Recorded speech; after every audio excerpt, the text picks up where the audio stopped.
Sabay mo ako. Siyempre, ang unang basic natin, isa kanan. Tapos, kaliwa. Yan. Okay. Waterfalls na ba? Tapos nun, ang waterfalls natin, Ping-pong muna. yan, diba? Okay, good. Ang roll natin, Hindi wide. ang bump naman, ang roll natin, pwede mo simulan sa dito. Okay, pwede mo naman siya simulan sa lento.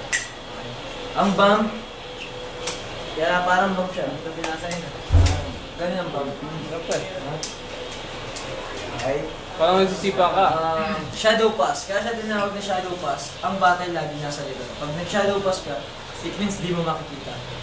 Parang, ayan. Snake hand. Ang snake hand, kaya siya tinawag ng snake hand, parang papakabain mo yung kamay mo. Babato mo sa likod, kukunin mo rin sa likod. Ito yung snake hand.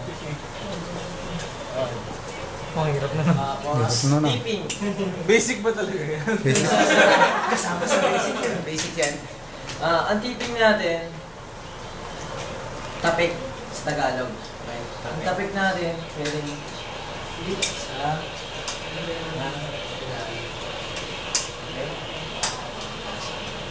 okay. Yan yung mga tapik natin.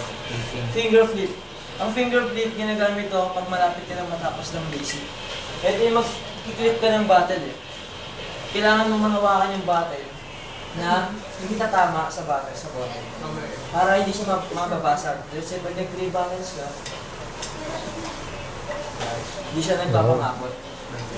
So, Basic, bumirang. basics ba yan? Hindi na basic yan eh. Basic na Advanced na yan eh. Ang advance kasi nag-at na siya advance, may kasama na siyang shaker. Hindi nagpapashake yan na. Pero pag kumakuha ng isang bote, kahit anong gawin mo, Basic pa kaya rin. mong matutunan niya within an hour lang, kung matyaga ka lang. So, boomerang. Ang boomerang, ang ikot natin, di ba? Papato mo. Pag ganun, ang boomerang pasay, di ba? Ganyan ang boomerang. Mag-boomerang mo siya. Single flip. Yung pinaka-basic natin, single. Yan, isang ikot lang siya, di ba? Isang ikot. Double flip. Ang laging hawak ng battle natin, Pag lumampas sa leeg na. or sa katawan. Hindi mo siya pwede sa gitna. Alam mo, tingnan niyo yung mga galaw ko. Puro nasa ano siya. Sa leeg, tsaka sa puwet. Masarap pag supit na. Tapos, okay na. Tapos na tayo Kapag i-ano nyo na lang, may gusto mo mag-try? May gusto mo mag-try kung ano-ano. Basta guys, ang payo ko lang sa inyo, konting tiyaga lang. Kasi marami akong kasamang bartender na estudyante pa lang kami. Nandyan yung nakahawak lang ng bote, natuto lang ng basic, nagyabang na. Hanggang sa, tandaan nyo, ang nagmamataas, binababa talaga yan. Totoo yun. So marami akong kakilala na mayayabang simula pa lang. Natutong humawak ng playbook ng bote, pero wala silang nag-apply. Until lang nag-aaral pa rin sila, hanggang sa nagsawa sila sa bote, wala silang na-achieve kahit ano.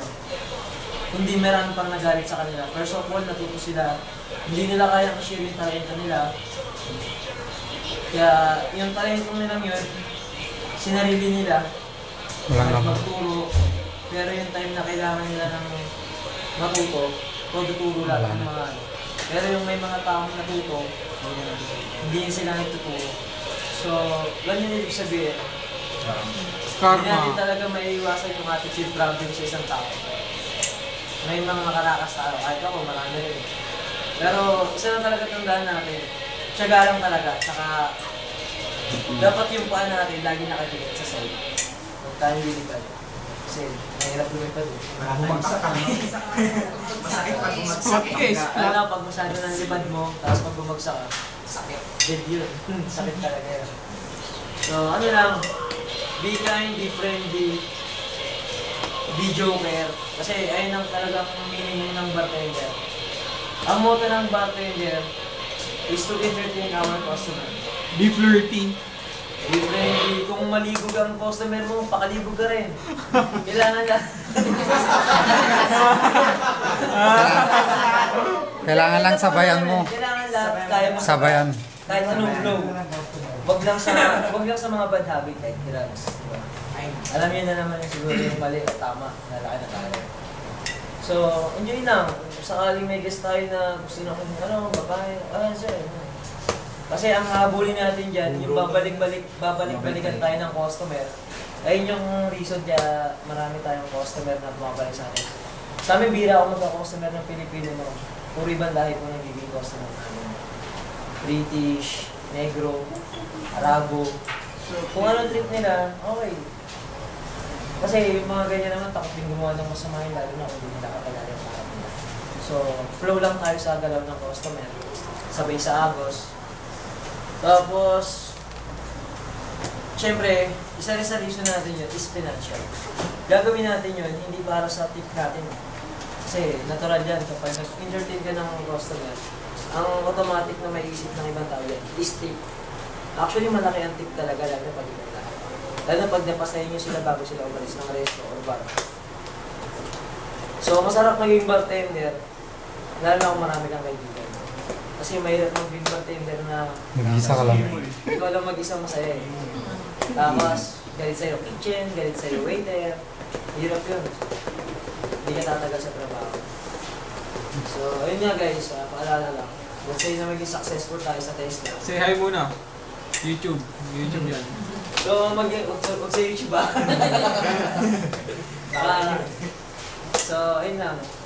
Pag naging successful kayo, huwag niyong kalimutan kung saan yung galing. Diba? Masarap yung lagi nasa baba, marami kang kasama. Pag nasa taas ka, mag-isa ka lang rin. Okay? Ayun lang po. Salamat.